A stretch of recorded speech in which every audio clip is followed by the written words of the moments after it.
മർക്കോസിൻ്റെ സുവിശേഷം 1-ാമത്തെ അധ്യായം 21 മുതലുള്ള വാക്യങ്ങൾ നമുക്ക് വളരെ സുപരിചിതമാണ്. കഴിഞ്ഞ ധ്യാനത്തിലൊക്കെ നമ്മളത് ചിന്തിച്ചിട്ടുണ്ട്. അതിനകത്ത് പല രംഗങ്ങൾ പല അവസരത്തിൽ മർക്കോസിൻ്റെ സുവിശേഷം 1-ാം അധ്യായം 21 മുതൽ അവർ കഫർനാമിലെത്തി സാബത്ത് ദിവസം അവൻ സിനഗോഗിൽ പ്രവേശിച്ച് പഠിപ്പിച്ചു. അവൻ്റെ പ്രബോധനത്തിൽ അവർ വിസ്മയഭരിതരായി. കാരണം നിയമജ്ഞരെ പോലെയല്ല, അധികാരമുള്ളവനെ പോലെയാണ് അവൻ പഠിപ്പിച്ചത്.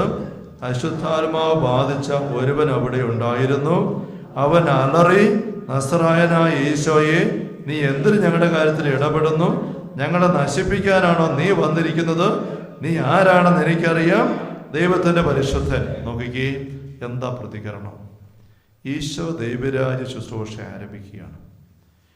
അപ്പം പോയി ഒരു സിനഗോഗിൽ സാബത്ത് ദിവസം ചെന്ന് പഠിപ്പിക്കുന്നു, സ്നേഹത്തോടെ സന്തോഷത്തോടെ.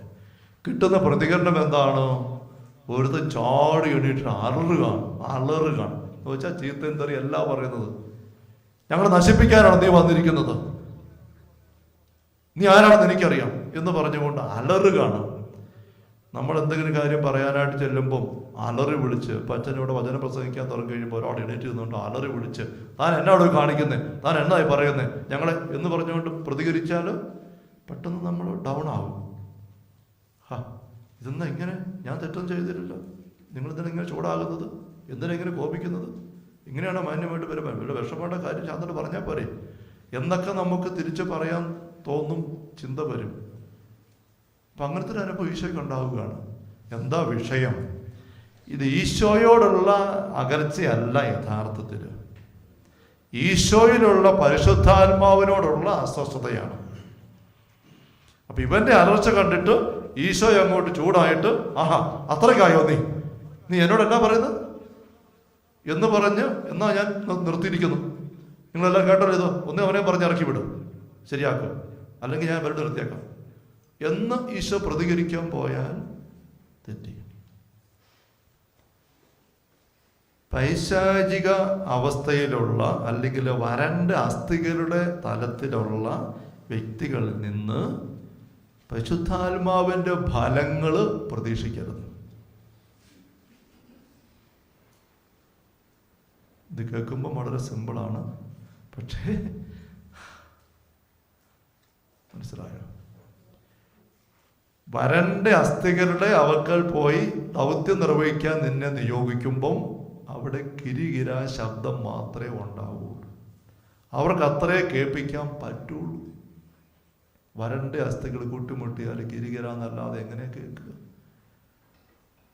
പൈശാചിക അരൂപിയുള്ള ഈ മനുഷ്യൻ പ്രതികരിക്കുമ്പം പരിശുദ്ധാത്മാവിൻ്റെ ആനന്ദവും സമാധാനവും സൗമ്യതയും നിറഞ്ഞ് പ്രതികരിക്കാൻ പറ്റുമോ? Hallelujah, hallelujah. പരിശുദ്ധാത്മാവിന്റെ ഫലങ്ങള് നരകരാജ്യ അവസ്ഥകളിൽ നിന്നും പ്രതീക്ഷിക്കരുത്.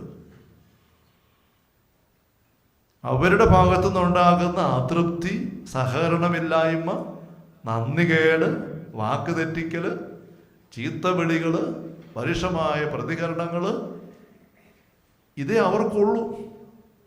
അത് അവരായിരിക്കുന്ന അസ്വസ്ഥതയുടെ പ്രകടിപ്പിക്കലാണ്. അതിനോട് പ്രതികരിച്ച് നമ്മൾ പുറകോട്ട് പോയാൽ അവിടെ തന്നെ തീർന്നു. നോക്കിക്കേ, ഈ ഒരു രംഗത്ത് നമുക്ക് ഒരുപാട് അവസരങ്ങൾ തെറ്റിയിട്ടുണ്ട്, ഞാൻ ഉൾപ്പെടെ. അച്ഛന്മാരൊക്കെ പള്ളിയിൽ നല്ല ഉദ്ദേശം വെച്ച് തീഷ്ണത വെച്ചും ഒക്കെ ഓരോ കാര്യങ്ങളൊക്കെ ആരംഭിച്ച് ചെന്ന് പറഞ്ഞ് വരുമ്പം ചിലപ്പം ഒട്ടും മനസ്സിലാക്കാതെ എതിരുമായിട്ട് നിൽക്കുന്ന ആൾക്കാരുണ്ടാവും, കുടുംബങ്ങളുണ്ടാവും. അത് കണ്ടിട്ട് എന്നാൽ പിന്നെ ഈ കുഞ്ഞിന് ഈ കഞ്ഞി മതി തന്നെ, അല്ലേ? പറഞ്ഞ പോലെ അങ്ങനെയാണ്. അങ്ങനെ എന്നാൽ പിന്നെ അങ്ങനെ മതി, ആയിക്കോട്ടെ, ഞാനിവിടെ നിന്ന് കുർബാന എല്ലാ ചെല്ലും, മനസ്സുണ്ടെ വന്ന് കൂടിയിട്ട് പൊക്കണം, വേറെ വല്ല ചത്ത അടക്കാൻ വന്നേക്കാം, അല്ലെങ്കിൽ മുക്കണെ കൊണ്ടുവന്ന് ചവതി മുക്കി വിട്ടേക്കാം. ഇതല്ലാതെ ഒരു പരിപാടിക്ക് ഞാനില്ല എന്ന് ഞങ്ങളെപ്പോലെ അച്ഛന്മാർ ചിന്തിച്ചു പോകുമ്പോൾ ഈ നരകരാജ്യം കീഴ്പ്പെടുത്തുകയാണ്. അതുകൊണ്ടാണ് എസെക്കിയേലോട് തമ്പുരാൻ പറഞ്ഞു, മുള്ളുകളും മുൾച്ചെടികളും നിനക്കൊപ്പം ഉണ്ടാവും, തേളുകളുടെ മേൽ നീ ഇരിക്കേണ്ടി വരും. അവിടെ നോട്ടം കണ്ട് നീ പരിഭ്രമിക്കരുത്, ഭയപ്പെടരുത്.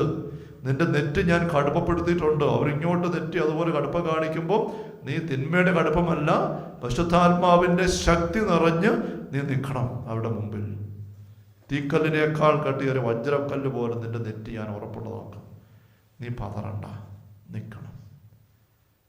ഇവിടെ നമുക്ക് നമ്മുടെയൊക്കെ വീട്ടിനകത്തും പുറത്തുമൊക്കെ എന്തുമാത്രം നമ്മൾ ഈ ദൗത്യത്തിൽ നിന്നും തോറ്റുപോയി നമ്മൾ തിരിച്ചറിയണം. പുറകോട്ട് നോക്കി അറിയണം. ഇപ്പോൾ അവസ്ഥ കണ്ടു ഇത് തിരിച്ചറിയണം. മുന്നോട്ടുള്ള അവസരങ്ങൾക്ക് വേണ്ടി നമ്മൾ കരുതലെടുക്കണം. നമ്മൾ പൂച്ചെണ്ടും പുഞ്ചിരിയും പ്രോത്സാഹനവുമായുള്ള പെരുമാറ്റം ഒരിക്കലും പ്രതീക്ഷിക്കേണ്ട ദൈവരാജ്യ ശുശ്രൂഷയ്ക്ക് ഇറങ്ങുമ്പോൾ. അങ്ങനെ നമ്മളെ സ്വീകരിക്കാൻ നിൽക്കുന്നവരുടെ പക്കൽ നമുക്കധികം ശുശ്രൂഷ ചെയ്യേണ്ട ആവശ്യമില്ല. അവരിപ്പോൾ തന്നെ ദൈവരാജ്യത്തിലൊക്കെയാണ്. അവർ നരകരാജ്യത്തിലാണെങ്കിൽ അവിടെ നിനക്ക് ശുശ്രൂഷ ചെയ്യണം. അപ്പൊ അവര് നിനക്ക് തരാൻ പോകുന്ന പ്രതികരണം നരകരാജ്യത്തിന്റെ പ്രതികരണമായിരിക്കും. Hallelujah, hallelujah, hallelujah, hallelujah. അതുകൊണ്ട് നമുക്ക് കാണാം, പിശാച് ബാധിതർ എപ്പോഴും അലറിക്കൊണ്ടാണ് സ്വാഗതം ചെയ്യുന്നത്. അലറി വിളിച്ചുകൊണ്ടാണ്. മർക്കോസ് 5 നമ്മൾ കാണുന്നത് അങ്ങനെ തന്നെയാണ്, അല്ലേ? മർക്കോസ് ലഘുവാൻ ബാധിച്ചവനെ പറ്റി വരുമ്പം അവൻ വന്ന് മുട്ടുകുത്തി. പക്ഷേ അവൻ 6-ാം വാക്യം, മർക്കോസ് 5:6, അകലെ വെച്ച് തന്നെ അവൻ ഈശോയെ കണ്ട് ഓടി വന്നവനെ പ്രണമിച്ച് ഉച്ചത്തിൽ നിലവിളിച്ചുകൊണ്ട് പറഞ്ഞു, മഹോന്നത ദൈവത്തിന്റെ പുത്ര യേശു, അങ്ങ് എന്തിന് എൻ്റെ കാര്യത്തിൽ ഇടപെടുന്നു? ദൈവത്തെ കൊണ്ട് ആണയിട്ട് അപേക്ഷിക്കുന്നു, എന്നെ പീഡിപ്പിക്കരുത്. എന്തിനാ ഇങ്ങോട്ട് വന്നത്? എന്തിനാ ഇങ്ങോട്ട്?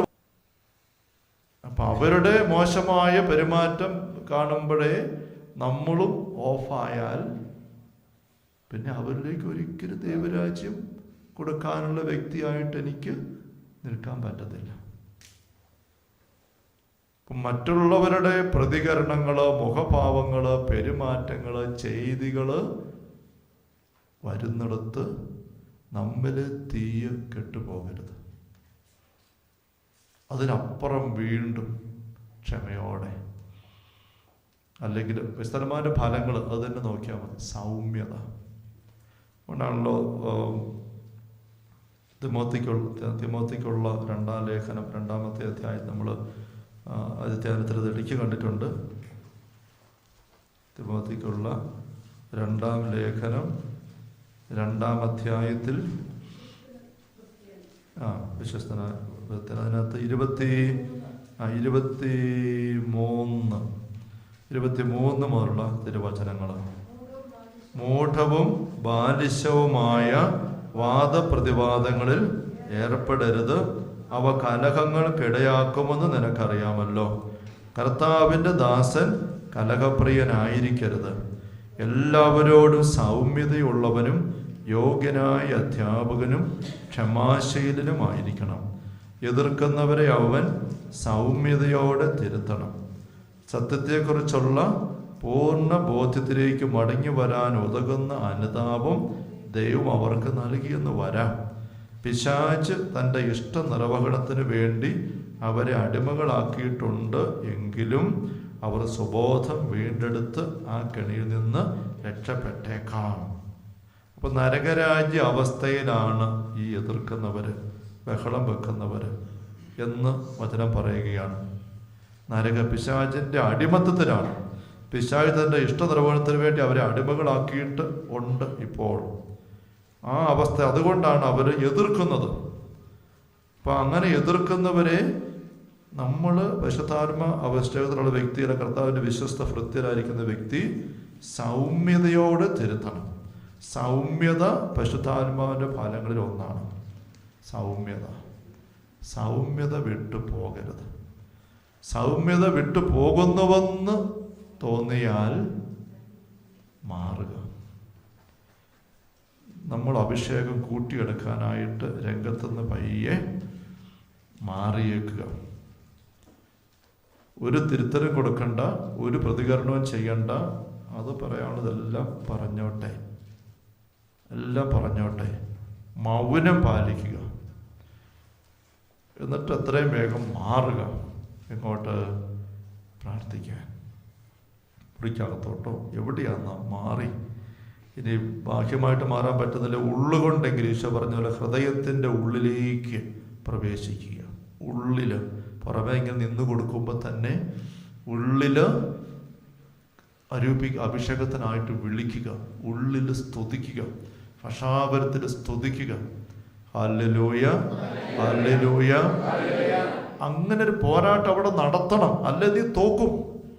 ഇത് പോരാട്ടമാണ്. ആ വ്യക്തിയിൽ വേരുറപ്പിച്ച് അല്ലെങ്കിൽ ചുവടുറപ്പിച്ച് നിൽക്കുന്ന പിശാച് നമ്മളെ ആക്രമിക്കുകയാണ് ഇവിടെ. ഇത് നമ്മൾ തിരിച്ചറിയുന്നില്ലെങ്കിൽ ആ ആക്രമണം നമുക്ക് ഏറ്റിട്ട് നമ്മൾ പിശാചിനായിട്ട് ഉള്ളു തുറന്നു കൊടുക്കും. പിശാച് നമ്മുടെ മേൽ വന്ന് കയറും. എന്നിട്ട് നമ്മളും തിരിച്ച് ഒപ്പത്തിനൊപ്പം ചീത്ത പറയും, കോപിക്കും, അല്ലെങ്കിൽ കയർക്കും. സൗമ്യത പരിശുദ്ധാത്മാവിന്റെ ഫലങ്ങളിലുള്ളതല്ലാത്ത കാര്യങ്ങളിലേക്ക് പോകും. പരിശുദ്ധാത്മാവിന്റെ ഫലങ്ങളിലുള്ളതല്ലാത്ത കാര്യങ്ങൾ നമ്മളിൽ നിന്ന് വരാൻ തുടങ്ങും. അപ്പോഴേ നമ്മൾ കഴിച്ചാനത്തിൽ കണ്ടതാണ്, ഈശോ പറയും, ഏതാത്മാവ ഇപ്പം നിനക്കുള്ളതെന്ന് നീ അറിയുന്നില്ല. തീ ഇറങ്ങി ചുട്ട് കത്തിച്ച് കളയട്ടെ എന്ന് പറയാൻ എന്ന് യോഹന്നാനും യാക്കോബും പോലും ഈശോയുടെ ശങ്കിൻ്റെ ചൂട് ഒത്തിരി അറിഞ്ഞാണ് യോഹന്നാൻ. എന്നിട്ട് പോലും ഇവരുടെ ഈ ഒരു തുറവയില്ലായ്മ, ഒരു ഔദാര്യമില്ലായ്മ കണ്ടപ്പോൾ ഒരു നിമിഷം പെട്ടെന്ന് അങ്ങനെ ചിന്തിച്ചു. ശരിക്കും അത് പിശാച് ആ ശമരിയക്കാര് യഹൂദരുമായുള്ള അവരുടെ അതിർത്തി വെറുപ്പ് വെച്ചുകൊണ്ട് ഇവിടെ ഇടയില്ല, ഞങ്ങൾക്ക് താമസിക്കാൻ പറ്റുകയില്ല, കൊടുക്കാൻ സ്ഥലമില്ല എന്ന് പറഞ്ഞു. അതിൻ്റെ പുറകിൽ ശരിക്കും ഈശോയുടെ ഇഷ്ടമാണെങ്കിലും ഈ പഴയ വിരോധം കിടക്കുന്നതാണ്. യഹൂദർ തങ്ങളെ പള്ളി കയറ്റുന്നില്ല, ആ പള്ളിയിലേക്കാണ് ഇവ പോകുന്നത് ഇപ്പോൾ നാളെ രാവിലെ. അങ്ങനെയാണെങ്കിൽ ഇവിടെ വേണ്ട. അപ്പം അവരുടെ ഉള്ളിലുള്ള എതിർപ്പിൻ്റെ അരൂപി പെട്ടെന്ന് യോഹന്നാനിലേക്ക് യാക്കോബിലേക്കും ചാടിക്കയറി. അടുത്ത് ചെന്നപ്പോൾ ചാടിക്കയറിയിട്ട് അവൻ ഇവരിലൂടെ പ്രവർത്തിക്കുകയാണ്, പിശാചിൻ്റെ അരൂപി. അതാണ് പറഞ്ഞത്, തീ കത്തിച്ച് അഗ്നി ഇറങ്ങി കത്തിച്ച് കളയാം പറയട്ടെ. അപ്പോൾ ഈശോയോട് തിരുത്തുന്നു, ഏതാത്മാവാ ഇപ്പം നിനക്കുള്ളതെന്ന് അറിയുന്നില്ല. അവിടെ യാക്കോബും യോഹന്നാനും തോക്കുകയാണ്. അതുകൊണ്ട് പെട്ടെന്ന് ഈശോ പറയുന്നത് ശാസിച്ചിട്ട് അടുത്ത ഗ്രാമത്തിലേക്ക് പോയി, ഇവിടെ നിൽക്കണ്ട, അടുത്ത ഗ്രാമത്തിലേക്ക് പോവുകയാണ്, മാറിപ്പോവുകയാണ്.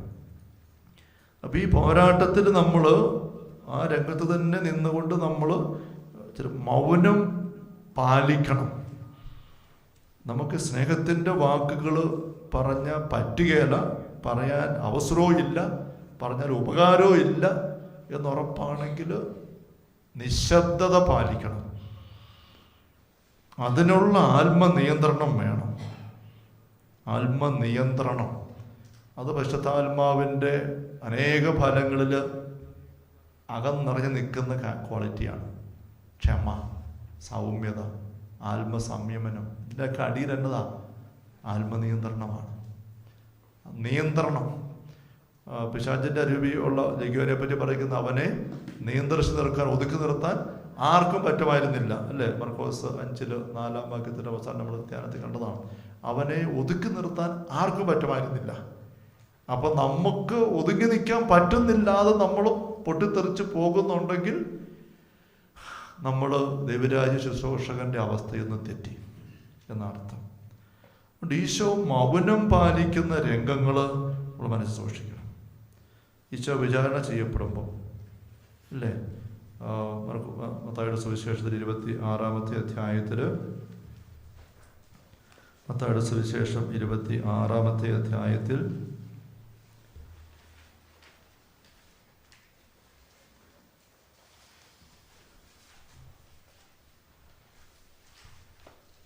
59 മുതലുള്ള തിരുവചനങ്ങൾ. മത്തായി 26:59 മുതൽ ന്യായസംഘത്തിന് മുമ്പിൽ ഈശോ നിൽക്കുന്നു. പ്രധാന പുരോഹിതന്മാരും ന്യായസംഘം മുഴുവനും ഈശോയെ മരണത്തിന് ഏൽപ്പിച്ചു കൊടുക്കേണ്ടതിന് അവനെതിരെ കള്ളസാക്ഷ്യം അന്വേഷിച്ചു. പല കള്ളസാക്ഷികൾ വന്നെങ്കിലും അവർക്ക് സാക്ഷ്യമൊന്നും കിട്ടിയില്ല. അവസാനം 2 പേർ മുന്നോട്ട് വന്ന് ഇപ്രകാരം പറഞ്ഞു: ഈ ദേവാലയം നശിപ്പിക്കാനും 3 ദിവസം കൊണ്ട് നിർമ്മിക്കാനും എനിക്ക് സാധിക്കുമെന്ന് ഇവൻ പറഞ്ഞിട്ടുണ്ട്. പ്രധാന പുരോഹിതൻ എഴുന്നേറ്റ് നിന്ന് അവനോട് ചോദിച്ചു, നിനക്ക് മറുപടിയില്ലേ? ഇവർ നിനക്കെതിരെ സാക്ഷ്യപ്പെടുത്തുന്നത് എന്ത്? ഈശോയാകട്ടെ നിശബ്ദനായിരുന്നു. കണ്ടോ, നരകരാജ്യം ആക്രമിക്കുകയാണ്. തനി നുണ, കള്ളസാക്ഷ്യം, ഇല്ലാത്ത കാര്യം പറഞ്ഞുകൊണ്ട് നിൽക്കുകയാണ് ആൾക്കാർ. അപ്പം നരകരാജ്യം ഇങ്ങനെ ആക്രമിക്കുമ്പം ഈശോ നിശബ്ദത പാലിക്കുന്നു. ചൂടാകുന്നില്ല, സഹികെടുന്നില്ല, ക്ഷോഭിക്കുന്നില്ല. പരിശുദ്ധാത്മാവിൻ്റെ ഫലങ്ങളിൽ നിന്നും വിട്ടുപോകുന്നില്ല ഈശോ. 27-ാം അധ്യായത്തിൽ 12 മുതലുള്ള തിരുവചനങ്ങൾ. മത്തായി 27:12 മുതൽ, പ്രമാണികളും അവൻ്റെ മേൽ കുറ്റം ആരോപിച്ചപ്പോൾ അവൻ ഒരു മറുപടിയും പറഞ്ഞില്ല. പീലാത്തോസ് വീണ്ടും ചോദിച്ചു, അവർ എന്തെല്ലാം കാര്യങ്ങൾ നിനക്കെതിരെ സാക്ഷ്യപ്പെടുത്തുന്നു എന്ന് നീ കേൾക്കുന്നില്ലേ? എന്നാൽ അവൻ ഒരു ആരോപണത്തിന് പോലും മറുപടി പറഞ്ഞില്ല. തന്നിമിത്തം ദേശാധിപതി അത്യധികം ആശ്ചര്യപ്പെട്ടു. കണ്ടോ, നമ്മൾ ശുശ്രൂഷയ്ക്കായിട്ട് ഇറങ്ങുമ്പം മറ്റുള്ളവരിൽ നിന്നുണ്ടാകുന്ന തിന്മ നിറഞ്ഞ പെരുമാറ്റങ്ങൾ, ആരോപണങ്ങൾ, ആക്ഷേപങ്ങൾ, അതിൻ്റെ മുൻപിൽ നമ്മൾ പരിശുദ്ധാത്മ അഭിഷേകം നഷ്ടപ്പെടാതെ നിൽക്കണം. അഭിഷേകത്തിലാണ് ഞാൻ എന്നതിൻ്റെ ഉറപ്പുള്ള അടയാളം പരിശുദ്ധാത്മാവിൻ്റെ ഫലങ്ങളുണ്ടോ നോക്കണം. സൗമ്യത, ക്ഷമ, ആത്മസംയമനം, പിന്നെ സമാധാനം, സ്നേഹം, ആനന്ദം, ഇതെല്ലാം. അതേ നമ്മൾ തെറ്റിപ്പോകാൻ ഒരു സാഹചര്യത്തിൽ നമുക്കിട വരുന്നുണ്ടെങ്കിൽ നമ്മളവിടെ ദൈവരായ ശുശ്രൂഷ നിർവഹിക്കാൻ പര്യാപ്തരല്ല. അപ്പം ഇവിടെ കരുത്തെന്ന് പറയുന്നത് നമ്മൾ പരിശുദ്ധാത്മ ശക്തി കൊണ്ട് മാത്രം, നിന്റെ നെറ്റി തീക്കല്ലിനേക്കാൾ കട്ടിയേറിയ വജ്രക്കല്ല് പോലെ ഞാൻ ആക്കിയിരിക്കുന്നു. അത് പരിശുദ്ധാത്മാവാക്കുന്നതാണ്. പരിശുദ്ധാത്മാവിൻ്റെ ശക്തി നമ്മൾ പ്രാർത്ഥന വഴി എടുത്ത് നിന്നെങ്കിൽ മാത്രമേ ഇവിടെ വിജയിക്കുകയുള്ളൂ. Hallelujah, hallelujah. ഈ പറയുന്ന കാര്യങ്ങൾ പ്രസക്തമായിട്ട് തോന്നുന്നുണ്ടോ? അതോ അല്ലേ, നമ്മൾ ഈ പോരാട്ടത്തിൻ്റെ തലത്തിൽ കൂടെ പോകുന്ന അവസ്ഥയുണ്ടെങ്കിൽ ഈ കാര്യങ്ങൾ തിരിയുള്ളൂ. നമ്മൾ വളർച്ചാധ്യാനത്തിൻ്റെ ആഴപ്പെട്ട ദൈവരാജ്യ വചന രഹസ്യങ്ങൾ നമ്മൾ ശ്രദ്ധിക്കുന്നത്. അപ്പോൾ നമ്മൾ അതുകൊണ്ടാണ് പറഞ്ഞ മാറുക. ഒന്നുകിൽ അവിടെ നിശബ്ദത പാലിച്ച് നിൽക്കാൻ, തിരിച്ച് പ്രതികരിക്കരുത്, ഒപ്പത്തിനൊപ്പം പറയാൻ ഇട വരരുത്. അങ്ങനെ വരുന്നുണ്ട് വാ അടച്ചു പിടിക്കുക. ഈശോ ചെയ്യുന്നൊരു കാര്യം അതാണ്. ഒരു വാക്കുപോലും മിണ്ടുന്നില്ല. നമ്മളൊക്കെ വളരെ പെട്ടെന്ന് ഉരുണ്ടു വീഴുന്ന തലമാണിത്. നമ്മൾ മനസ്സറിയാത്തൊരു കാര്യം നമ്മൾ ചെയ്തെന്ന് പറഞ്ഞ് ആരെങ്കിലും ഒരു ആരോപണം ഉന്നയിക്കുമ്പോൾ അപ്പം തന്നെ നമ്മൾ പൊട്ടിത്തെറിക്കും. നമ്മൾ പറയും, ഇത് ആര് പറഞ്ഞതാ, ഇത് ഞാൻ ചെയ്തെന്നോ? നമുക്ക് സഹിക്കാനേ പറ്റത്തില്ല ഒരു തരത്തിലും. നമ്മൾ കുരിശിൻ്റെ വഴിയിൽ ഒന്നാമത്തെ സ്ഥലം എന്നതാ? മരണത്തിന് വിധിക്കപ്പെടുന്നു എന്നതാ എൻ്റെ സാഹചര്യം. അറിയാത്ത കുറ്റങ്ങൾ നിരയായി ചുമത്തി പരിശുദ്ധനായ നിന്നിൽ. ഇത് കുരിശിൻ്റെ വഴിയുടെ ഒന്നാം സ്ഥലമാണ്. അപ്പം നമ്മളെപ്പറ്റി ഇല്ലാത്ത കുറ്റങ്ങൾ മറ്റുള്ളവർ ആരോപിക്കുമ്പോൾ അവിടെ നമ്മൾ തെറ്റിയാൽ കുരിശിൻ്റെ വഴിയുടെ ഒന്നാം സ്ഥലത്ത് വെച്ച് തന്നെ നമ്മൾ തമ്പുരാനുമായിട്ട് ബായ് പറഞ്ഞു എന്നർത്ഥം, അല്ലേ? ബാക്കി 13 സ്ഥലങ്ങൾ കിടക്കുകയാണ്. നമ്മൾ ഒരിക്കലും അങ്ങോട്ട് വരാനേ പോകുന്നില്ലെന്നർത്ഥം. അപ്പോൾ ഒന്നാം സ്ഥലത്ത് വെച്ച് തന്നെ നമ്മൾ തെറ്റി, തമ്പുരാൻ്റെ വഴിയിൽ നിന്ന് മാറി. എന്നെപ്പറ്റി അങ്ങനെ പറഞ്ഞാൽ ഞാൻ സമ്മതിക്കത്തില്ല. നമ്മൾ പലപ്പോഴും പറയും, ഞാൻ മനസ്സറിയാത്ത കാര്യമാണ്, ചെയ്തതായിരുന്നേ പിന്നെ കുഴപ്പമില്ലായിരുന്നു, ചെയ്തതാണെ പിന്നെ അതേപ്പറ്റി പറഞ്ഞാൽ എന്താ സംഭവിക്കാൻ പോകുന്നുള്ളത് അത് ഇതിനേക്കാൾ രൂക്ഷമാണ്, ഭീകരമാണ്. ചെയ്യാത്ത പറയുന്നിടത്ത് പോലും നമ്മൾ ഇതുപോലെ ആയി പോവുകയാണ്. ഇത് നമ്മൾ ദൈവരാജ്യ അഭിഷേകം എന്ന് പറയുമ്പോൾ നമ്മൾ ദൗത്യമായിട്ട് നമ്മൾ വീട്ടിനകത്തിരിക്കാനല്ല, നമുക്ക് പള്ളിക്കകത്ത് ഒരുമിച്ച് കണ്ണുപടച്ച് സ്തുതിച്ച് പ്രാർത്ഥിക്കുന്ന അനുഭവം അതിൽ നിർത്താനുള്ളതല്ല. അത്രയൊക്കെ ഉള്ളെങ്കിൽ എളുപ്പമാണ്, സുഖമാണ്, കരുത്താണ്. പക്ഷേ പുറത്തേക്ക് നമ്മൾ ഇറങ്ങി ഇടപെടുക. മറ്റൊരു ദൈവരാജ്യ അനുഭവമാണ്. സ്തുതിച്ച് പ്രാർത്ഥിച്ച് ദൈവസ്നേഹവും പരിശുദ്ധാത്മ സാന്നിധ്യം അനുഭവിച്ച് നിറയുക. അത് ദൈവരാജ്യ അനുഭവമാണ്. ദൈവരാജ്യ അഭിഷേകം എന്ന് പറയുമ്പം നമ്മൾ അടുത്ത തരത്തിലേക്ക് ഇറങ്ങുകയാണ്. അപ്പം അവിടെ നമ്മൾ ഇങ്ങനെയുള്ള കാര്യങ്ങളാണ് നമ്മൾ അഭിമുഖീകരിക്കാനിരിക്കുന്നത്. അപ്പം നമ്മളെ കുറ്റപ്പെടുത്തുന്നു. ഈശോയോട് ചോദിക്കുകയാണ്, നീ എന്തിനാ ഞങ്ങളെ നശിപ്പിക്കാൻ വന്നിരിക്കുകയാണോ? നശിപ്പിക്കാനാണ് നീ വന്നിരിക്കുന്നത്? ഈശോ മനസ്സാ വാച ചിന്തിക്കാത്ത കാര്യമാണ് നശിപ്പിക്കാൻ വന്നിരിക്കുന്നത്. നിന്നെ സഹായിക്കാൻ വേണ്ടി ഞാൻ ഈ കടൽ കടന്ന് കൊടുങ്കാറ്റുണ്ടായിട്ട് പോലും മറികടന്ന് ഇവിടെ വന്നിറങ്ങിയപ്പോൾ നീ വന്ന് ചോദിക്കുകയാണ്, പീഡിപ്പിക്കാൻ വന്നിരിക്കുകയാണ് എന്ന് ഈശോ തിരിച്ചു ചോദിക്കുന്നതിന് അർത്ഥമില്ല. കാരണം അവൻ അങ്ങനെ ചോദിക്കാൻ പറ്റുള്ളൂ.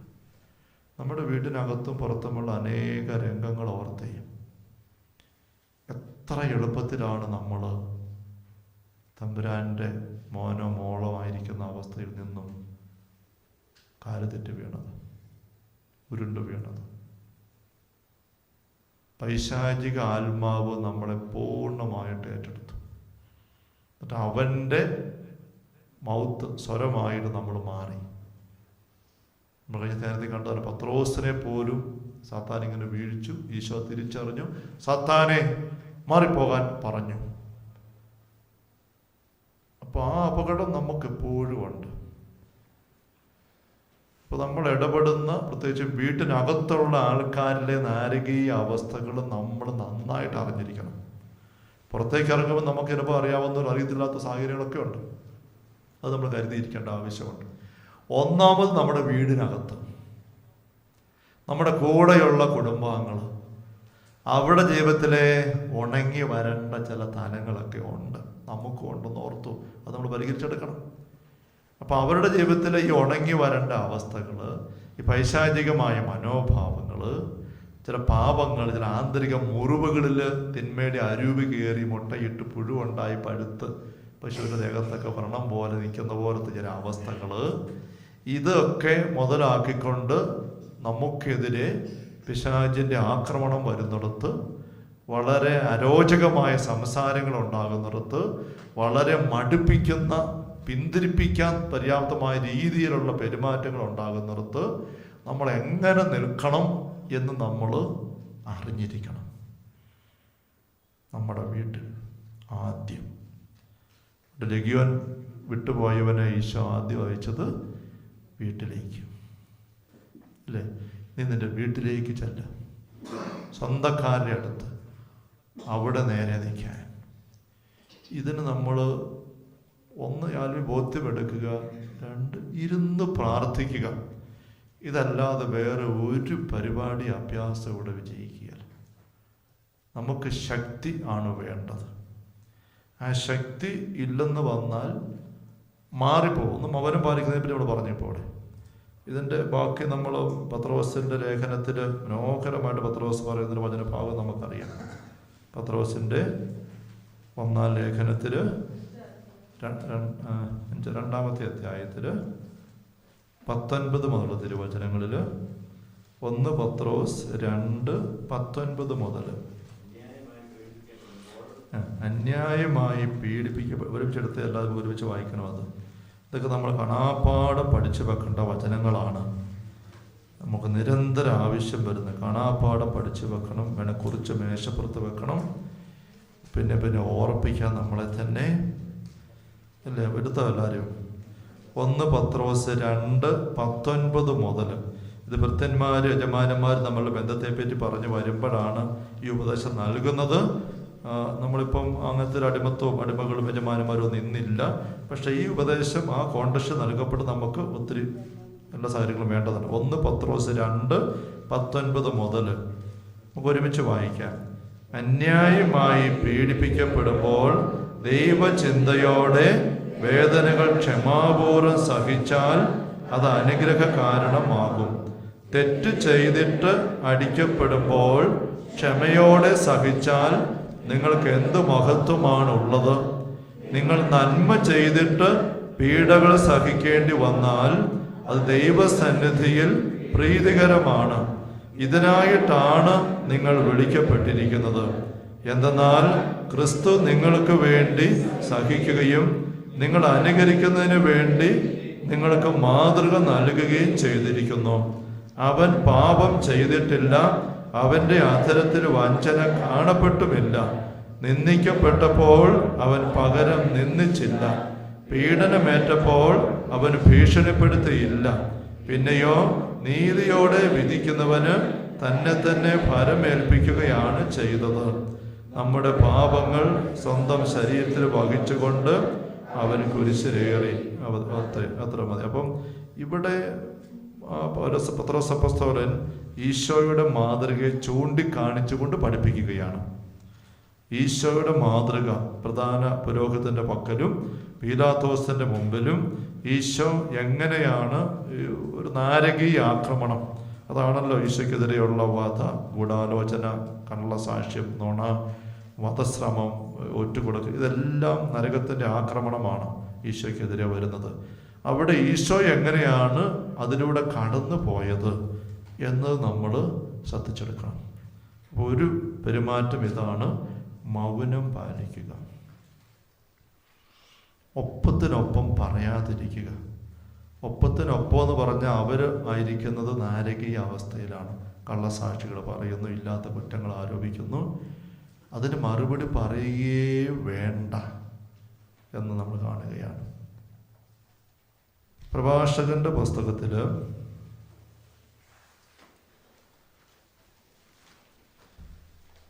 മറ്റുള്ളവരുടെ ഏഷണികളെ പറ്റി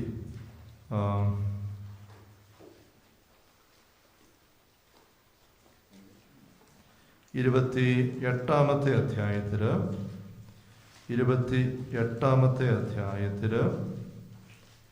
13 മുതലുള്ള തിരുവചനങ്ങളിൽ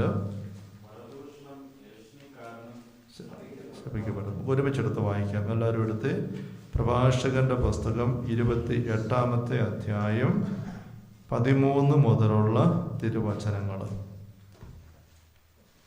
നമുക്കെതിരെ വരുന്ന ആരോപണങ്ങൾ, ഇങ്ങനെയൊക്കെയുള്ള സാഹചര്യങ്ങൾ നമ്മളുടെ സമനില തെറ്റിച്ച് നമ്മൾ അതിനോട് പ്രതികരിച്ച് നമ്മൾ ഉരുണ്ടു വീണ് നരകരാജ്യത്തിൻ്റെ വക്താവായിട്ട് മാറാനുള്ള വലിയ അപകടം, ആ ഒരു സാധ്യതയെ മറികടക്കാൻ ഒരു തലമാണ് പരദൂഷണം അല്ലെങ്കിൽ ഏഷണി. നമ്മളെപ്പറ്റി ഇല്ലാത്ത കാര്യങ്ങൾ ആൾക്കാർ പറയുന്നു, നമ്മോട് തന്നെയോ മറ്റുള്ളവരോടൊക്കെ, അത് നമ്മുടെ ചെവിയിലെത്തുന്നു.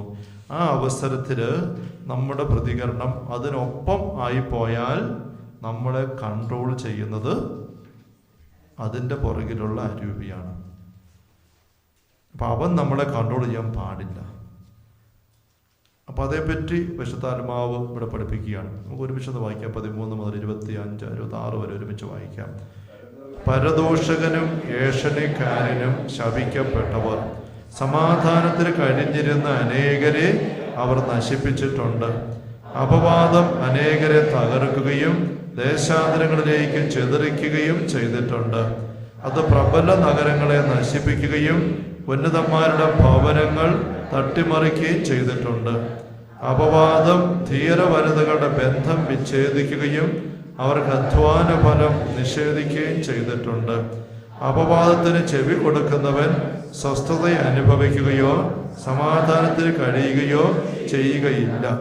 ചാട്ട കൊണ്ടടിച്ചാൽ തിണർപ്പുണ്ടാകും, നാവുകൊണ്ട് പ്രഹരിച്ചാൽ അസ്ഥികൾ തകരും. വാൾത്തല അനേകരെ വീഴ്ത്തിയിട്ടുണ്ട്, നാവുകൊണ്ട് വീഴ്ത്തപ്പെട്ടവർ അതിലേറെയാണ്. അപവാദം ഏൽക്കാത്തവരും അതിൻ്റെ കോപത്തിന് ഇരയാകാത്തവരും അതിൻ്റെ മുഖം വഹിക്കാത്തവരും അതിൻ്റെ ചങ്ങല വീഴാത്തവരും ഭാഗ്യവാന്മാർ. അതിൻ്റെ മുഖം ഇരുമ്പും ചങ്ങല പിച്ചളയുമാണ്. അത് വരുത്തുന്ന മരണം ദുർമരണമാണ്. പാതാളമാണ് അതിനേക്കാൾ അഭികാമ്യം. ദൈവഭക്തന്റെ മേൽ അതിന് അധികാരമില്ല.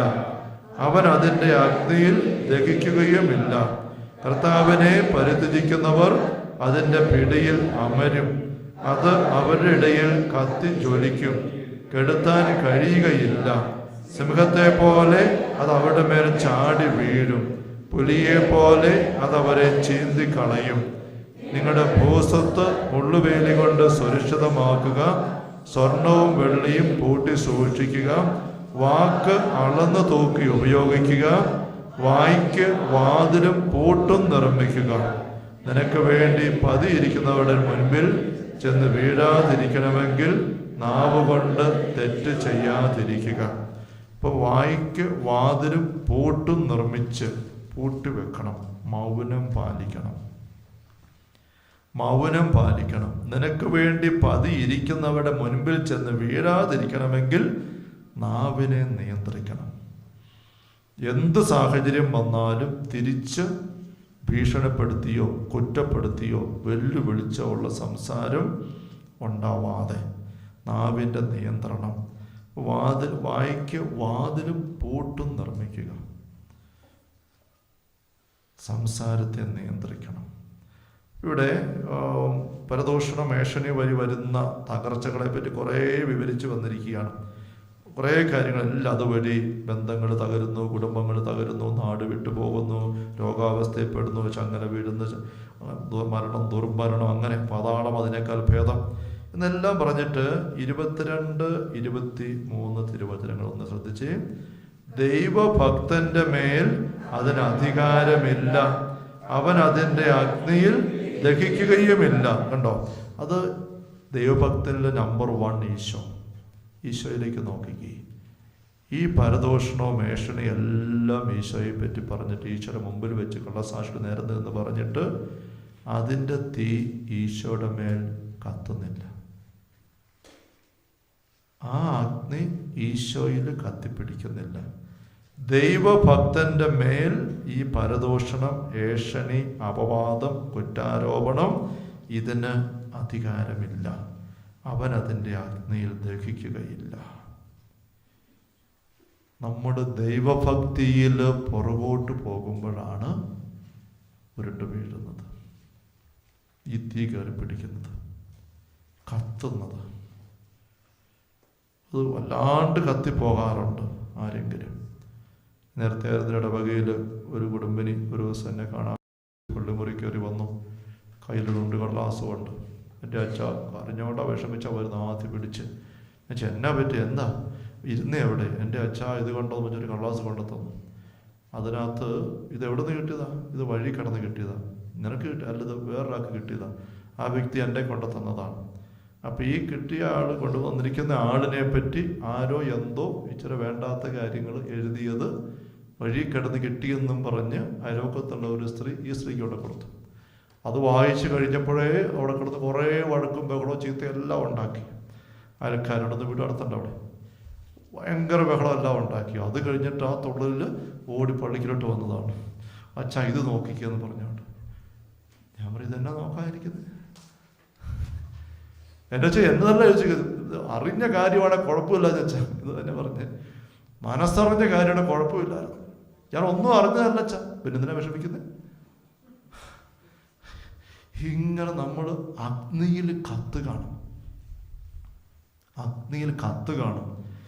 ഇത് അടച്ചു മാറ്റിക്ക്.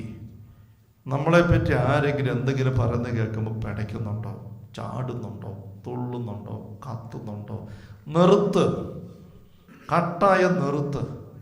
ആരെങ്കിലും ഉത്തരവാദിത്തപ്പെട്ട അധികാരമുള്ള വ്യക്തികൾ വന്ന് നമ്മളെപ്പറ്റി എന്തെങ്കിലും കേട്ട് ചോദിക്കുകയാണെങ്കിൽ അവർക്ക് അറിയേണ്ട കാര്യം ഉള്ളതുള്ളതുപോലെ പറഞ്ഞേക്കുക. അല്ലാതെ അവിടെ എവിടെയും പറയുന്നതിനെല്ലാം ഉത്തരം കൊടുക്കാൻ പോകണ്ട. വഴിയെ നമ്മൾ പോകുമ്പോൾ ഒരു പട്ടി കുരച്ചാൽ നമ്മൾ തിരിഞ്ഞു നിന്ന് കുരയ്ക്കുമോ? എന്നെ നോക്കിയാൽ കുരയ്ക്കുന്നു, ഞാനും കുറച്ചൊക്കെ അങ്ങോട്ട് പൗ പൗ പൗ പൗ പൗ.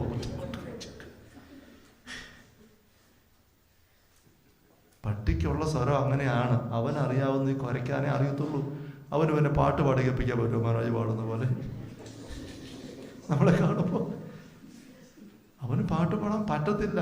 അവൻ്റെ സ്വരം അങ്ങനെയാണ്. അവൻ എങ്ങനെ പ്രതികരിച്ചാലും ബൗ ബൗ ബൗ എന്നേ വരും. അത് കണ്ടുകൊണ്ട് നമ്മളെന്തിനാ ബൗ വെക്കാൻ പോകുന്നത്? പിശാച് ബാധിതന് അലറാനേ അറിയത്തുള്ളൂ. അവൻ്റെ ഉള്ളിൽ അസ്വസ്ഥതയാണ്. അവിടെ അവൻ അലറാനേ അവന് പറ്റുള്ളൂ. പുഞ്ചിരിച്ചുകൊണ്ട് വന്ന് മിണ്ടാനും സംസാരിക്കാനും അവനെ കൊണ്ട് പറ്റത്തില്ല. അവൻ്റെ ഉള്ളിൽ അസ്വസ്ഥത നിറഞ്ഞു നിൽക്കുകയാണ്. അവിടെ അവൻ അലറി വിളിക്കുകയാണ്. അത് കണ്ടിട്ട് ഈശോ അലറണ്ട. അത് കേട്ടിട്ട് ഈശോ തിരിച്ച് അലറണ്ട. ഒരു വശം നമ്മൾ ഗൗരവത്തിലെടുത്ത് നമ്മൾ വളരെ പെട്ടെന്ന് നരകരാജ്യത്തിൻ്റെ ഇരയായിട്ട് മാറുന്നതും അവൻ്റെ ഉപകരണമായിട്ട് തീരുന്നതും നമ്മുടെ സകല ദൈവരാജ്യ അനുഭവം നമുക്കുള്ളത് നഷ്ടപ്പെടുത്തി കളയുന്നതും ദൈവരാജ്യ അഭിഷേകത്തിലുള്ള ദൗത്യം ഒന്നും ചെയ്യാൻ മേലാതെ വീട്ടിലും നാട്ടിലും നമ്മൾ ഒതുങ്ങി ചപ്പ് പോലെ കൂടി പോകുന്നതുമായ കെണിയുടെ ഒരു വശം ഇതാണ്.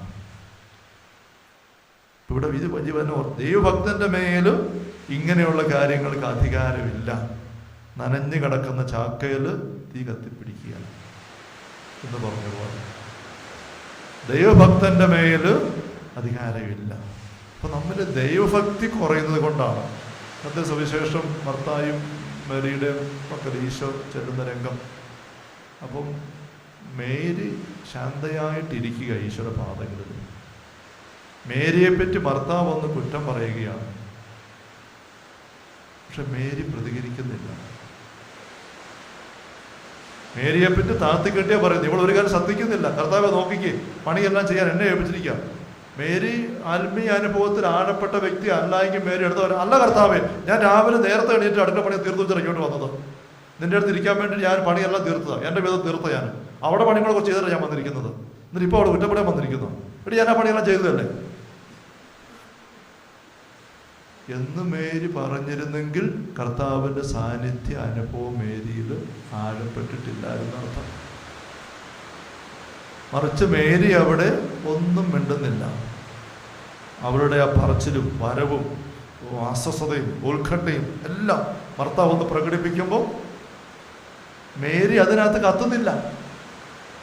മർത്തയുടെ ഉള്ളിലെ ഉത്കണ്ഠയുടെയും അസ്വസ്ഥതയുടെയും പരാതിയുടെയും തീ മേരിയിൽ കയറി പിടിച്ച് കത്തിക്കുന്നില്ല. അതതിൻ്റെ വ്യത്യാസം. തീ കത്തി വരുന്നിടത്ത് നനഞ്ഞ ചാക്കിട്ട് കൊടുത്താൽ തീ കെടും. സൗമ്യമായ മറുപടി കോപത്തെ ശമിപ്പിക്കുന്നു. എവിടെയാണ് ആ വചനം അറിയാവോ? ഞാൻ നോക്കുന്നില്ല. ഭാഷ തന്നെയാണ്. സൗമ്യമായ മറുപടി കോപത്തെ ശമിപ്പിക്കുന്നു. സൗമ്യത പരിശുദ്ധാത്മാവിൻ്റെ ഫലമാണ്. സൗമ്യത പരിശുദ്ധാത്മാവിൻ്റെ ഫലമാണ്. സൗമ്യമായ മറുപടി കോപത്തെ ശമിപ്പിക്കുന്നു. മേരി തിരിച്ചൊന്നും പറയുന്നില്ല. മറുവശത്ത് മർത്തായുടെ രീതിയുടെ പുറകിൽ എന്താ സംഭവം? മർത്ത ഉത്തരവാദിത്തോടെ വീട്ടിലെ ജോലിയെല്ലാം ചെയ്യുകയാണ്. ഭക്ഷണം ഉണ്ടാക്കുന്ന നടക്കുന്ന കാര്യം നോക്കുക, എല്ലാം ചെയ്തുകൊണ്ടിരിക്കുകയാണ്. പ്രാർത്ഥനയുടെ കരുത്ത് മർത്തായിലില്ല. പ്രാർത്ഥന വഴി കിട്ടുന്ന പരിശുദ്ധാത്മ സാന്നിധ്യം, സ്വാധീനം, ശക്തി മർത്തായിലില്ല. അതുകൊണ്ട് എന്താണ്, ഈശോയുടെ അടുത്ത് വരുന്നുണ്ടെങ്കിലും മർത്ത പരാതിപ്പെടുകയാണ്. പരാതിപ്പെടുക, കുറ്റപ്പെടുത്തുക, വെറുപെറുക്കുക, കിരികിര, ഇത് പരിശുദ്ധാത്മാവിൻ്റെതല്ല. അപ്പൊ നമ്മിൽ പരിശുദ്ധാത്മാവില്ല എന്നുള്ളതിൻ്റെ മറ്റൊരു സുനിശ്ചിത അടയാളമാണ് നമ്മൾ പരാതിയുമായിട്ട് ഇറങ്ങുക. അപ്പൊ ഈശോ നേരെ പറഞ്ഞു, മർത്ത ലൂക്ക 10 ഇതല്ലേ, ലൂക്ക 10:38 മുതലുള്ള വാക്യങ്ങളാണ് മർത്തായമാര് നമ്മൾ കാണുന്നത്. ലൂക്ക 10:38 മുതൽ അവർ ഏതാ ഇന്നത്തെ സുവിശേഷം അതാണ്. അപ്പം ഈശോ അവളുടെ അവസ്ഥ നേരെ തുറന്നു പറഞ്ഞ്, മർത്ത 2 പ്രാവശ്യം വിളിക്കേണ്ടി വന്നു. കാരണം ഒന്ന് വിളിച്ചിട്ടൊന്നും മർത്ത ശ്രദ്ധിക്കുന്നില്ല. മർത്തയുടെ ഉള്ളിൽ ഇങ്ങനെ വല്ലാണ്ട് നിൽക്കുക. മർത്ത നീ പലതിനെക്കുറിച്ചും ഉത്കണ്ഠാകുലയും വ്യഗ്രചിത്തയും, ഏകാഗ്രതയല്ല വ്യഗ്രത, ചെതറിയ ഉള്ളും അസ്വസ്ഥയുമായിരിക്കുന്നു. ഇത് നരകരാജ്യത്തിൻ്റെ ഫലങ്ങളായതല്ല. അസ്വസ്ഥത, വ്യഗ്രത, ഏകാഗ്രതയില്ലായ്മ, ഉത്കണ്ഠാകുലത, ഇതൊക്കെ നരകരാജ്യത്തിൻ്റെതാണ്. അതുകൊണ്ടാണ് മർത്ത അങ്ങനെ പരാതിപ്പെടുന്നത്. അപ്പം ഇതിൻ്റെ 2 വശവും നമുക്ക് മാർഗദർശകമാണ്.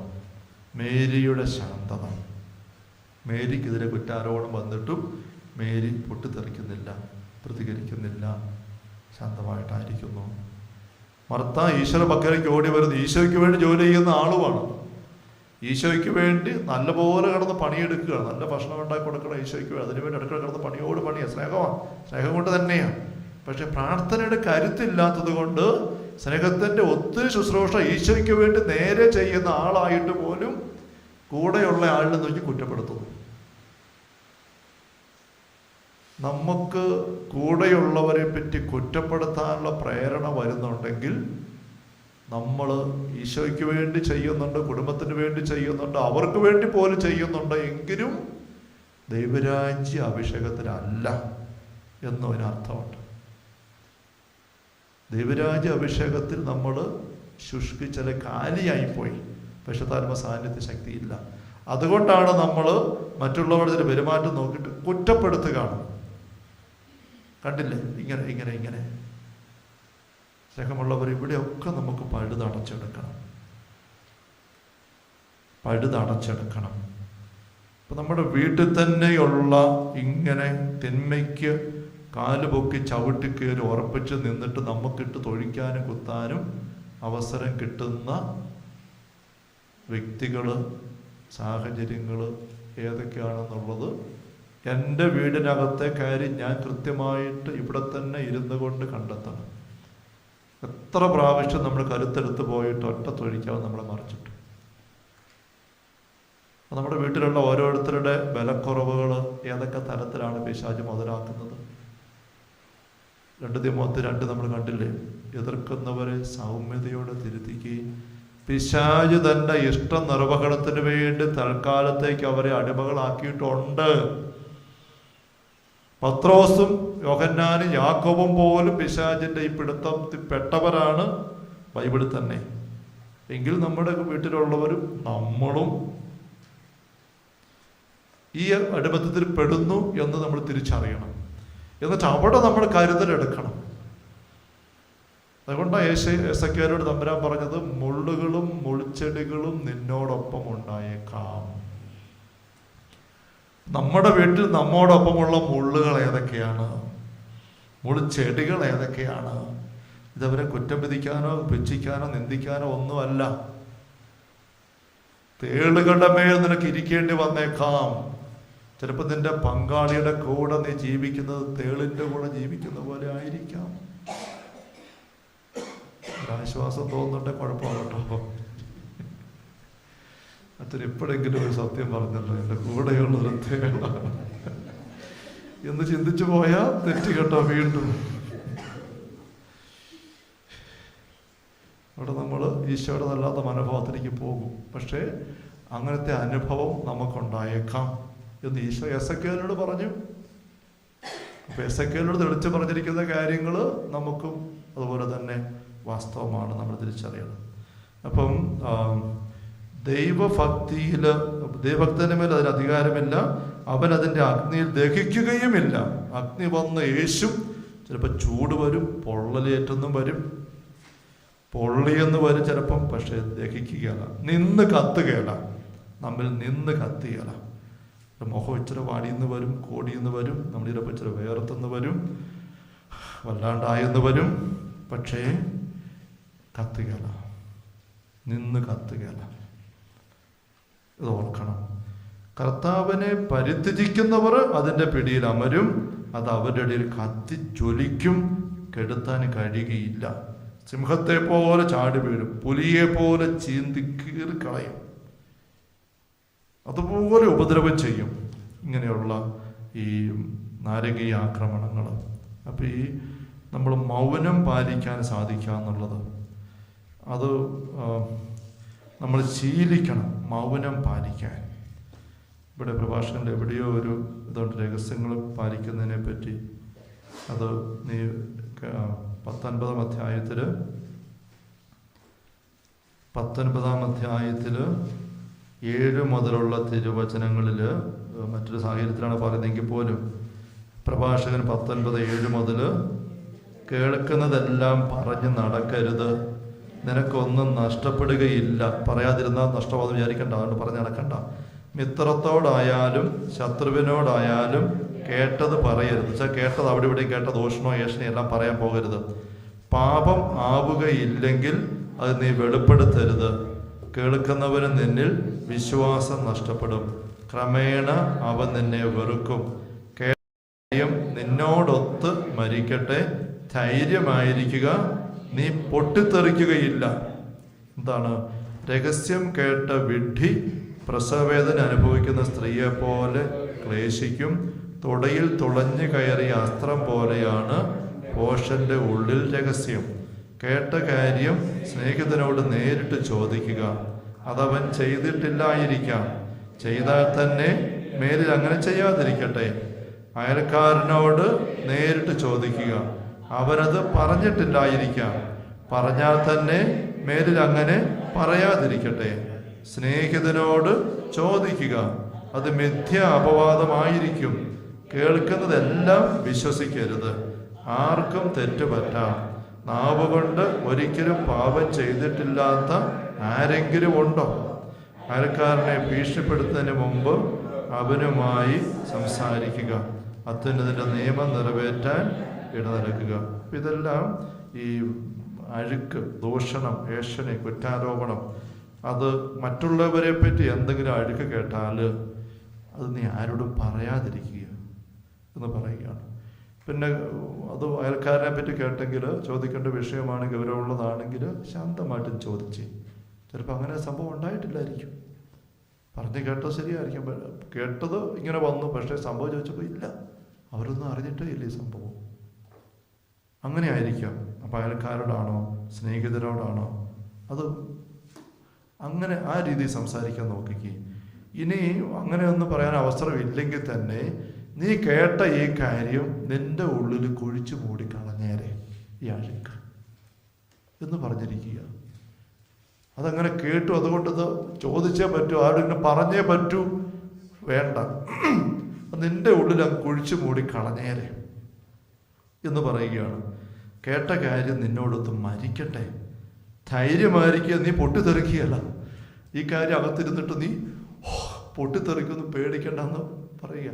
എത്ര നോക്കി നാടകീയമായിട്ടാണ് പറയുന്നത്. നീ പൊട്ടിത്തെറിച്ച് പോകുമൊന്നുമില്ല രഹസ്യം നീ വെച്ചിരിക്കുന്നതിൻ്റെ പേരിൽ. അത് നിന്നോടത് മരിക്കട്ടെ എന്ന് വെച്ചാൽ ആരും അറിയണ്ട ആ കാര്യം. അങ്ങനെ നമുക്ക് ചില കാര്യങ്ങളൊക്കെ കുഴിച്ചു മൂടിക്കളയാനും പറ്റണം എന്ന് പറഞ്ഞിരിക്കുകയാണ്. മറിച്ച് മറുവശമാണ് ഈ നമ്മൾ ഭോഷരായിരിക്കുമ്പോൾ, ആത്മീയ കരുത്തില്ലാത്തപ്പോൾ എങ്ങനെയാണ്? അതാ 12 മുതൽ പറയുന്നത്. തുടയിൽ തുളഞ്ഞു കയറിയ അസ്ത്രം പോലെ ആ ഭോഷന്റെ ഉള്ളിൽ രഹസ്യം. അവൻ ഇരിക്കാൻ മേല. തുടയിൽ ഇങ്ങനെ അസ്ത്രം നിൽക്കുമ്പോൾ കാലനക്കത്തുമില്ല, പേശി അനങ്ങുമ്പം തറഞ്ഞിരിക്കുക, അനങ്ങത്തില്ല. ഇതുപോലെയാണ് ഭോഷര്. എന്തെങ്കിലും കേട്ട് കഴിഞ്ഞാൽ അത് പോയി പറയാതെ, 4 പേരോട് പറയാതെ ഇരിക്കത്തില്ല, ഉറങ്ങത്തില്ല, കിടക്കത്തില്ല. ആ അവസ്ഥ വേണ്ട എന്ന് പറഞ്ഞിരിക്കുകയാണ്. അപ്പം ഇങ്ങനെ ഒരു വശം സംസാരത്തെ സൂക്ഷിക്കുന്നതിനെ പറ്റി അത് പൊട്ടിത്തെറിക്കുകയല്ല, മൗനം പാലിച്ചേക്കുക. നമ്മളതിൻ്റെ പുറകെ ചകഞ്ഞും പെറുക്കിയും പറഞ്ഞും ചോദിച്ചും ബഹളം വെച്ചുമൊക്കെ നീങ്ങുന്നത് ഒഴിവാക്കുക. അപ്പം ഇങ്ങനെ ഒരു വശം ഈ നാരകീയമായ ആക്രമണങ്ങളുടെ തലത്തിൽ നമ്മൾ കരുതലെടുക്കണം. അവിടെ എസെക്കിയേലിനോട് തമ്പുരാൻ പറഞ്ഞു, തേളുകളും മുള്ളുകളും മുൾച്ചെടികളും നിന്നെ കേൾക്കുകയല്ല, അനുസരിക്കുകയല്ല. അത് നിന്നോടുള്ള വെറുപ്പ് കൊണ്ടാന്ന് നീ വിചാരിക്കരുത്, തെറ്റിദ്ധരിക്കരുത്. കാരണം അവർ എൻ്റെ വാക്ക് കേൾക്കാൻ തയ്യാറല്ല. അവിടെ നീ ഒരു കാര്യം പറഞ്ഞു കഴിയുമ്പോൾ അവർ മല്ല് പറയുന്നത് ശരിക്കും നിന്നോടുള്ള വെറുപ്പായിട്ട് നീ പെട്ടെന്ന് തെറ്റിദ്ധരിക്കരുത്. നിന്റെ ഈഗോയെ അത് മുറിപ്പെടുത്തണ്ട. ഈ വ്യക്തി തമ്പുരാൻ്റെ പക്കലേക്ക് ഇനിയും തുറന്നു വന്നിട്ടില്ലല്ലോ, അവിടെ ഞാൻ എന്താ ചെയ്യേണ്ടത്?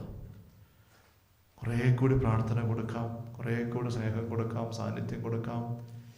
അങ്ങനെ നീങ്ങുക. ആ വ്യക്തിക്ക് തമ്പുരാൻ്റെ രുചി കിട്ടട്ടെ, തമ്പുരാനിക്ക് വരാനുള്ള ഒരു വെളിച്ചം കിട്ടട്ടെ.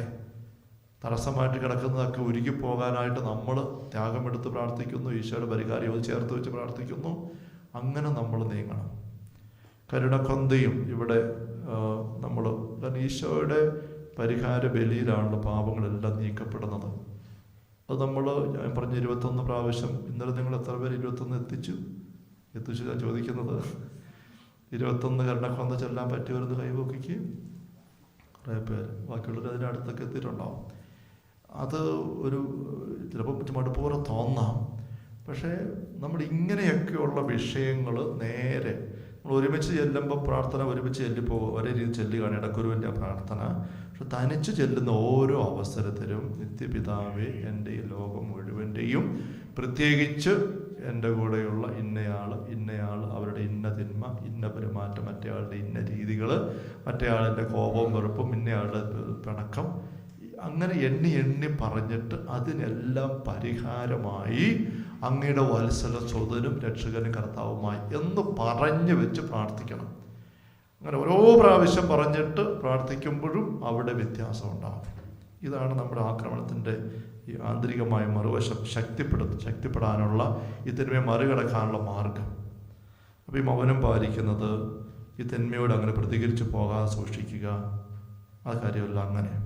മറ്റൊന്ന് നമ്മൾ കാണുന്നത്, ഞാൻ പറഞ്ഞു മാറിപ്പോവുക. ലൂക്കായുടെ സുവിശേഷത്തിൽ 5-ാമത്തെ അധ്യായത്തിലെ രംഗം നമുക്കറിയാം.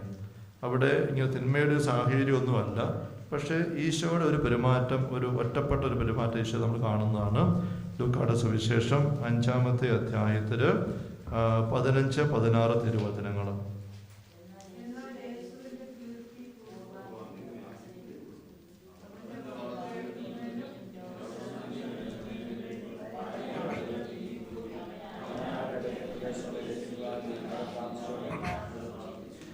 ഇപ്പോൾ സാഹചര്യം നമുക്കറിയാം. സംഭവം കുഷ്ഠരോഗിയെ സുഖപ്പെടുത്തി, എന്നിട്ട് അവിടെ പറഞ്ഞു വിട്ടു, ഇത് ആരോടും പറയരുത്. 14-ാം വാക്യം ഈശോ അവിടെ പറഞ്ഞു, ഇക്കാര്യം നീ ആരോടും പറയരുത്, പോയി നിന്നെ തന്നെ പുരോഹിതന് കാണിച്ചു കൊടുക്കുക, ഒരു നേർച്ച കാഴ്ച സമർപ്പിച്ചിട്ട് അങ്ങനെ സാക്ഷ്യത്തിനായിട്ട് എന്ന് പറഞ്ഞു വിട്ടു.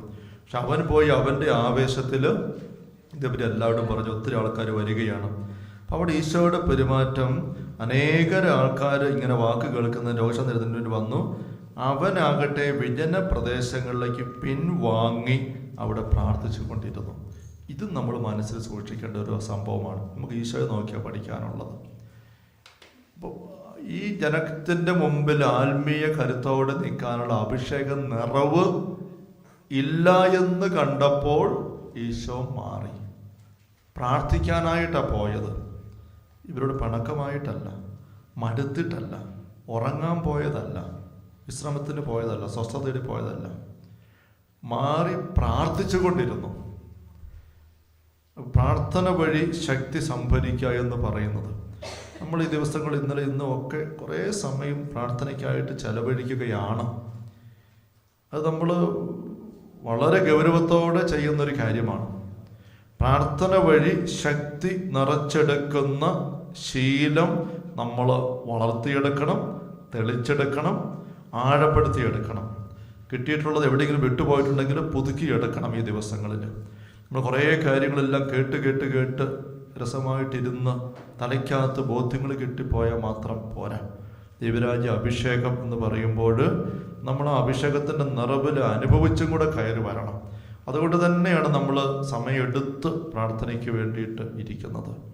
ചിലപ്പോൾ അത് കുറച്ച് പേർക്കൊക്കെ ജരുക്കമായിട്ട് വരുന്നുണ്ടാവും എന്നെനിക്കറിയാം. പക്ഷേ അത് ഞാനിടയ്ക്ക് ഞാൻ പറഞ്ഞില്ലേ, ക്ഷീണവും മടുപ്പും വരുന്നുണ്ടെങ്കിൽ അത് നമ്മളെ ജഡിക മനുഷ്യനാണ് ക്ഷീണിക്കുന്നത്. നമ്മുടെ ഭൗതിക മനുഷ്യൻ, ലോക മനുഷ്യൻ, അവനാണ് ഞെരുങ്ങുന്നത്. അവൻ്റെ ഞെരുക്കം കണ്ട് അയയാൻ പോകണ്ട. അവനെ നമ്മൾ തോൽപ്പിച്ചെടുക്കണം, കീഴ്പ്പെടുത്തി എടുക്കണം. പ്രാർത്ഥിച്ച് ഇതിൻ്റെ രുചിയിലേക്ക് നമ്മൾ കൊണ്ടുവരണം. അത് നമ്മൾ പറഞ്ഞു, പ്രാർത്ഥനയെ പറ്റി പറഞ്ഞപ്പോൾ പ്രാർത്ഥിച്ചില്ലെങ്കിൽ തളർച്ച അനുഭവപ്പെടണം. അങ്ങനെയാകണം നമ്മുടെ പ്രാർത്ഥനയുടെ അനുഭവം. എല്ലാവരുടെയും അങ്ങനെയാകണം. പ്രാർത്ഥനയെന്ന് പറയുന്നത് വൈകുന്നേരം കുരിശ് വരച്ചോ ഇല്ലയോ, രാവിലെ പള്ളിയിൽ പോകാൻ പറ്റുമോ ഇല്ലയോ, അതുകൊണ്ട് തീരേണ്ടതല്ല. നമ്മുടെ ആദ്യത്തെ ധ്യാനത്തിൽ ഞാൻ പറഞ്ഞില്ലേ, മത്തനിതാ കർത്താവ് ചൊരിയുന്നു ഇല്ലേ, എങ്ങനെ പ്രാർത്ഥിക്കുന്നു ചോദിച്ചപ്പം ഇല്ല ഞാൻ പ്രാർത്ഥിക്കുന്നുണ്ട് അച്ഛാ, എങ്ങനെ പ്രാർത്ഥിക്കുന്നു? അത് പ്രാർത്ഥിക്കും വെച്ചാൽ കിടക്കുന്നതിന് മുമ്പ് പ്രാർത്ഥിച്ചിട്ടേ കിടക്കുള്ളൂ, കടയിൽ നിന്ന് വരുമ്പോൾ ലേറ്റ് ആകും, ഈശോയ്ക്ക് വീട്ടിൽ കൂടാൻ പറ്റുന്നില്ല. ചോദിച്ചു അവസാനം വന്നപ്പോൾ എന്നാ പറഞ്ഞത്, എൻ്റെ അച്ഛാ അത് ഞാൻ ഇതാവിൻ്റെയുമ്പോൾ തന്നെ പരിസ്ഥാനമായിരുന്നാമത് കർത്താവ് മാത്രം ഇതാ ശരിയൊന്നു. അങ്ങനെ ഞാൻ പ്രാർത്ഥിക്കുന്നുണ്ട് എന്ന് പറയുന്നതിൻ്റെ പോരായ്മ നമ്മൾ നല്ലപോലെ മനസ്സിലാക്കണം. ദൈവരാജ്യ അനുഭവത്തിലൊക്കെ കയറി വന്നിട്ട് അറ്റപ്പറ്റയൊക്കെ ആയിട്ട് പോകുന്ന അവസ്ഥയിൽ അത്രയൊക്കെ മതി, താഴെ കുഴി പോകാതെ കഷ്ടിച്ച് പോകാൻ പറ്റുമെന്ന് മാത്രമേ ഉള്ളൂ. ദൈവരാജ്യ അനുഭവം പോലും അവിടെ നിലനിൽക്കുകയല്ല, അനുഭവത്തിലേക്ക് വന്നിട്ട് പോലും ഇല്ല. പിന്നെ വണ്ടിയാണോ എന്ന് ചോദിച്ചാൽ വണ്ടിയാണ്, സ്റ്റാർട്ടാക്കാന്ന് വെച്ചാൽ സ്റ്റാർട്ടാക്കി, ചിലപ്പോൾ സ്റ്റാർട്ടാകും, ചിലപ്പോൾ സ്റ്റാർട്ടാകുകയില്ല. അങ്ങനത്തെ ഒരു വണ്ടി വീട്ടുപറ്റത്ത് കിടപ്പുണ്ടെന്ന് പറയാം. അങ്ങനെയുള്ള പോക്കേ നടക്കുകയുള്ളൂ. ഇത് അങ്ങനെയല്ല. നമ്മൾ വളർച്ചയിലേക്ക് വരുമ്പം ഓരോരുത്തരും ഇത് ആത്മശോധന ചെയ്യണം. തനിച്ചിരുന്ന് കുറേ പ്രാർത്ഥിക്കാതെ എനിക്ക് ഊരില്ല. ഇത് അനുഭവമാകണം. തനിച്ചിരുന്ന് കുറേ പ്രാർത്ഥിച്ചാൽ മാത്രമേ എനിക്ക് കരുത്തുള്ളൂ, ഊരുള്ളൂ, ശക്തിയുള്ളൂ. അതിൻ്റെ വ്യത്യാസം അറിയാൻ പറ്റണം. അപ്പോൾ ഒരു ദിവസം പ്രാർത്ഥിക്കാൻ നേരെ കിട്ടിയില്ല, പറ്റിയില്ല, അങ്ങനെ വന്നാൽ അന്ന് തളരണം, അന്ന് തളർച്ച അനുഭവപ്പെടണം, മാടിക്കോടി പോകണം. അതാ ഇവിടെ ഈശോ. ആൾക്കൂട്ടം വരിക, ഒത്തിരി പേര് വരുന്നുണ്ട്, നല്ല അവസരം പ്രസംഗിക്കാൻ. പക്ഷേ ഈശോ അവരെ ഇട്ടിട്ട് ഓടുകയാണ് വിജന പ്രദേശത്തേക്ക്, ജനം ഇല്ലാത്തടത്തോട്ട് ഓടി പ്രാർത്ഥനയെ മുഴുകുകയാണ്. ഇങ്ങനത്തെ ഒരു അനുഭവം നമുക്കുണ്ട്, തനിച്ചിരുന്ന് പ്രാർത്ഥിക്കാൻ. അപ്പം അതുപോലെ നമ്മൾ കരുത്തിറക്കണം. അപ്പം നമുക്ക് പിടിച്ചു നിൽക്കാൻ പറ്റുന്നില്ല എന്ന് കാണുമ്പോൾ എന്തെങ്കിലും കാട്ടിക്കൂട്ടി നിൽക്കാനായിട്ടല്ല, നമുക്കും പ്രാർത്ഥനയിലേക്ക് മാറി അവിടെ ശക്തി എടുക്കാനായിട്ട്. Hallelujah, hallelujah, hallelujah. ഏതാനും നിമിഷങ്ങളൊന്ന് നമ്മുടെ വീടിനകത്തോട്ട് നോക്കി ഈ നാളുകളിൽ നമ്മുടെ പരസ്പര ഇടപെടലുകളുടെ തലങ്ങളൊന്ന് ആത്മശോധന ശ്രദ്ധിച്ചുകൊണ്ടെന്നായിരുന്നേ. ഇന്നലെ സൂചിപ്പിച്ചല്ലോ, കുമ്പസാരിക്കാൻ ഈ ദിവസങ്ങളിൽ എല്ലാ ദിവസവും അവസരമുണ്ട്. രാവിലെ 5:15 മുതൽ കൊച്ചൻ കുമ്പസാരിക്കൂട്ടിലുണ്ട്. എന്തെങ്കിലുമൊക്കെ ഏറ്റു പറഞ്ഞ് തീർക്കേണ്ടതായിട്ട് പശുത്താലം ബോധ്യം തരുന്നതുണ്ടായെങ്കിൽ അത് അപ്പുറത്തൊരു കടലാസിൽ എവിടെയെങ്കിലും നോട്ട് ചെയ്ത് വെച്ച് നാളെ രാവിലെ ഇച്ചിരി നേരത്തെ ഒരുങ്ങി വന്നിട്ട് ഒന്ന് ഏറ്റു പറഞ്ഞ് തീർത്ത് കളാം. അങ്ങനെ ഒന്ന് ഒരുങ്ങിക്കുകയും വചനത്തിൻ്റെ ഒരു ഒഴുക്കതം വരാൻ പിൻവലിക്കുന്നു. നമുക്കിവിടെ വിളയെടുത്തിട്ട് ഈ ഒരു വശം ആത്മശോധന അപൂർവം എടുക്കാം. നമ്മളിപ്പോൾ കുർബാന എഴുന്നള്ളിച്ച് വെക്കുന്നു. ഒരു അരമണിക്കൂറോളം താമസം കാണും ഭക്ഷണം റെഡിയാകാനായിട്ട്. 1:15 ആകുമ്പോഴത്തേക്ക് മണിയടിക്കുമ്പോൾ ഭക്ഷണം കഴിക്കാനായിട്ട് വരിക. എന്നിട്ട് നമ്മൾ ബാക്കി സമയം നമ്മൾ വ്യക്തിപരമായ പ്രാർത്ഥനയ്ക്കൊക്കെയുള്ള അവസരമായിട്ട് എടുക്കണം. അതിനകത്ത് കടന്നുപോയൊക്കെ നമുക്കറിയാമല്ലോ. 2:30 വീണ്ടും ഒരുമിച്ച് വരണം.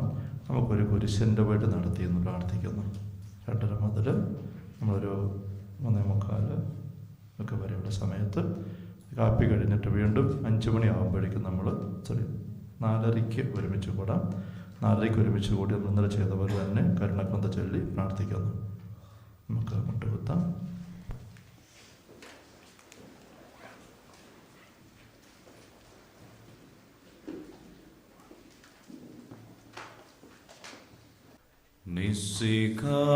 കർത്താവേ,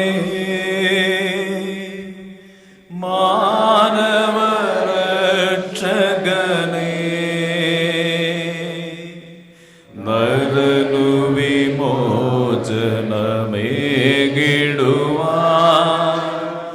നരനായി വന്നു പിറന്നവനേ, കർത്താവേ,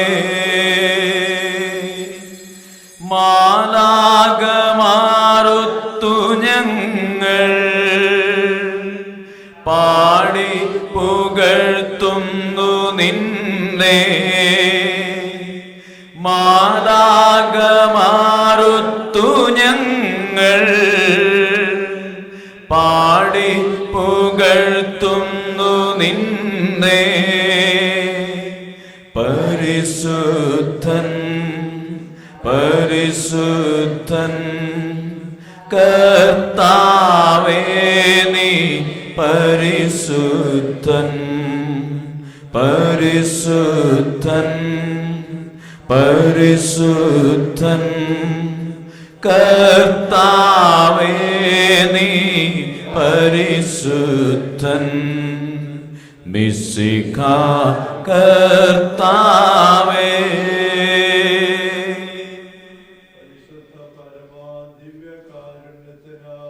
നേരവും ആരാധനയും സ്തുതിയും പുകഴ്ചയും ഉണ്ടായിരിക്കട്ടെ. നേരവും ആരാധനയും സ്തുതിയും പുകഴ്ചയും ഉണ്ടായിരിക്കട്ടെ.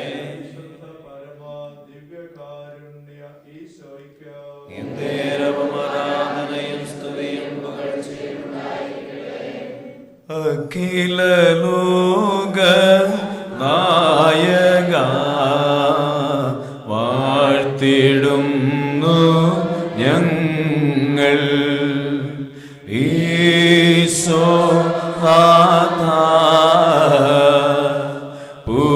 പുകഴ്ത്തിടുന്നു ഞങ്ങൾ. അഖില ലോക നായക വാഴ്ത്തിടുന്നു ഞങ്ങൾ. ഈശോ നാഥ പുകഴ്ത്തിടുന്നു ഞങ്ങൾ. നീയല്ലോ ശരീരങ്ങൾ പേകുന്നു, നീ തന്നെ ആത്മാവിനു രക്ഷയേകുന്നു. അഖില ലോക നായക വാഴ്ത്തിടുന്നു ഞങ്ങൾ. ഈശോ നാഥ പുകഴ്ത്തിടുന്നു ഞങ്ങൾ.